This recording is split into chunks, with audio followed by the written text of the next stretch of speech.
Hi, I'm Tim. Welcome to our channel and thanks for logging on. Today we're discussing the Breitling Avenger Hurricane 50mm in black composite. You can see and you can purchase this watch on our website. Subscribe to our YouTube channel if you enjoy these videos, and please click on the card in the upper right hand corner of the screen at any time during this video to see our full sales listing for this watch with additional accessories included in the sale, high resolution images for your desktop, and of course complete pricing information for this 24-hour format chronograph. Speaking of which, there are many distinguishing features of this watch. Now, of course, it has a 24-hour hand, not a conventional 12-hour hand. It's immense at 50mm across the diagonal of the case, and of course it is constructed of a material that Breitling calls Breitlight, meaning the entire watch without its strap only weighs 69 grams.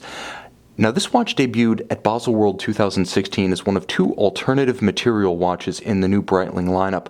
The first being the $40,000 Super Ocean Heritage Chronoworks entirely in ceramic, and this watch in resin composite is far lighter, far more accessible, and frankly, despite the size, far more everyday wearable than the Chronoworks. Now, Breitling erstwhile had been somewhat timid with alternative materials, featuring some carbon fiber dials and only one ceramic component, the bezel on the 2015 chronoliner. So the Breitlight Avenger Hurricane you see here was a step on a path beyond. Now, the watch is 50mm across the round of the case, not including the crown guard, crown, or chronograph pushers.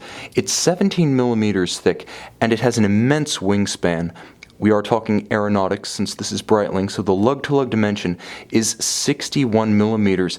In terms of size and fit, think IWC Big Pilot from lug to lug. It has that kind of wingspan. Yes, it is a difficult watch to wear on a wrist of my size.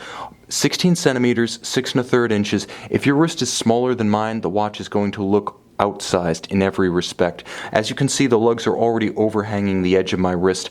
This is a watch for a big man with a big wrist, or someone who simply loves the oversized sports watch style.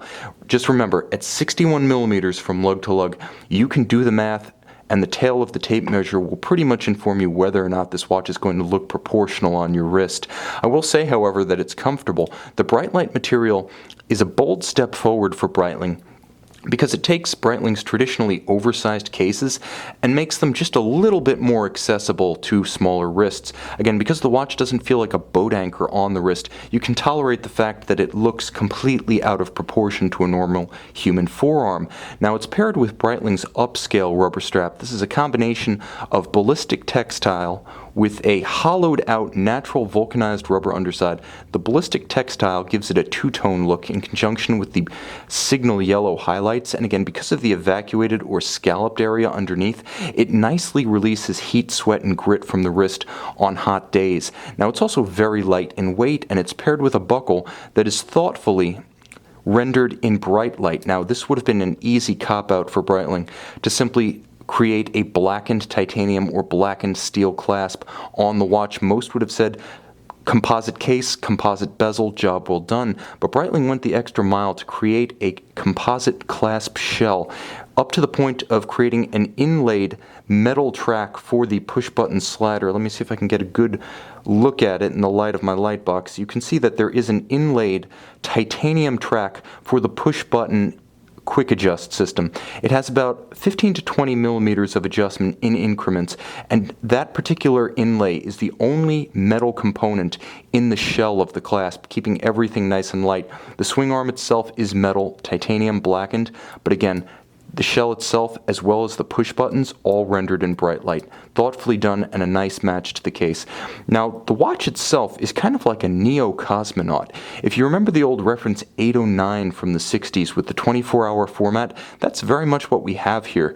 Now, the watch will work, believe it or not, as a diver because it has a unidirectional rotating bezel. It is 100-meter water resistant, and of course it has a constant second sub-dial. So if you wanted to use it in the water, the absence of any leather on the strap and the 100-meter resistance means this one is good to go.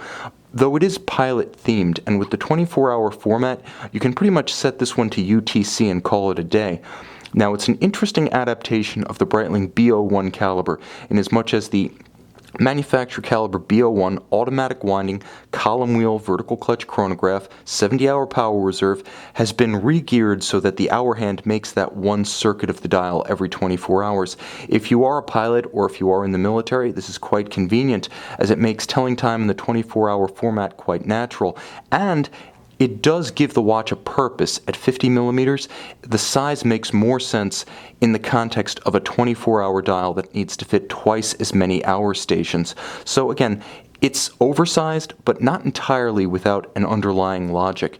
Now, of course, it is very light, and the Breitlight case is completely new to the market, so these have yet to percolate their way into widespread experience. Not too many folks have gotten their hands on these just yet, so it remains one of the most interesting and intriguing and novel Breitlings on the market. Of course, the lines are pure Breitling, big enough to be a Bentley, yes, but light enough to be a Lotus. You can see this Breitling Avenger Hurricane and purchase it on our website.